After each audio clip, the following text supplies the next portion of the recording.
नमस्कार। कई सारे लोग मुझसे ये सवाल करते हैं कि अगर हम रेंटेड अपार्टमेंट या रेंटेड हाउस ले रहे हैं तो क्या उसका भी वास्तुशास्त्र के जो रूल्स और रेगुलेशंस हैं उसके हिसाब से होना ज़रूरी है? तो मेरे लिए उनका यही आंसर होता है कि यस, आपको इस बात का ध्यान रखना चाहिए। भले ही वो हाउस आपने खरीदा नहीं हो, पर अगर आप वहाँ पर रहने जा रहे हैं, वो अपार्टमेंट में रहने के लिए जा रहे हैं और वहाँ पर वास्तुशास्त्र के जो बेसिक रूल्स हैं वो फॉलो नहीं हो रहे हैं, तो उसका जो भी दुष्प्रभाव होगा वो आपके और आपकी फैमिली के ऊपर बिल्कुल होगा। तो आपको वास्तुशास्त्र के जो बेसिक रूल्स हैं उनका हमेशा ही ध्यान रखना चाहिए, भले ही आप किसी भी प्रॉपर्टी में जा रहे हो, रेंटेड ही जा रहे हो तो भी। अपार्टमेंट हो या हाउस हो या कोई भी और चीज़ हो, ऑफिसेज भी हो, तो भी वहाँ पर इस चीज़ का ध्यान रखना ही चाहिए।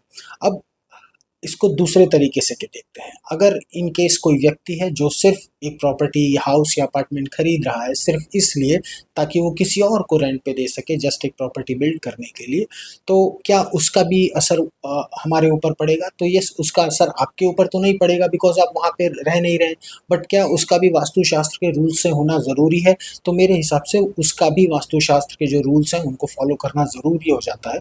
अगर नहीं होगा तो जो भी वहाँ पर रेंट पे आएगा, आपने जिसको भी दिया होगा, तो एटलीस्ट उसको तो और उसकी फैमिली को वहाँ के जो दुष्प्रभाव होंगे वो तो झेलने ही पड़ेंगे।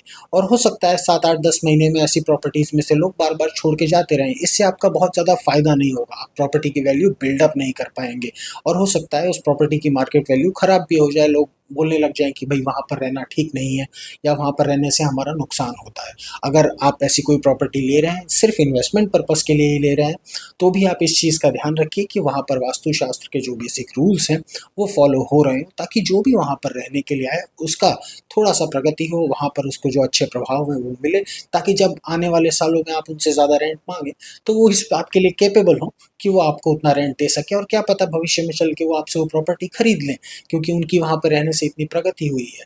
तो वसते अस्मिन् इति वास्तु, भले ही आप उस प्रॉपर्टी में रहें या ना रहें, शास्त्र यही कहता है जिस जगह पे आप रहते हैं वही वास्तु होता है।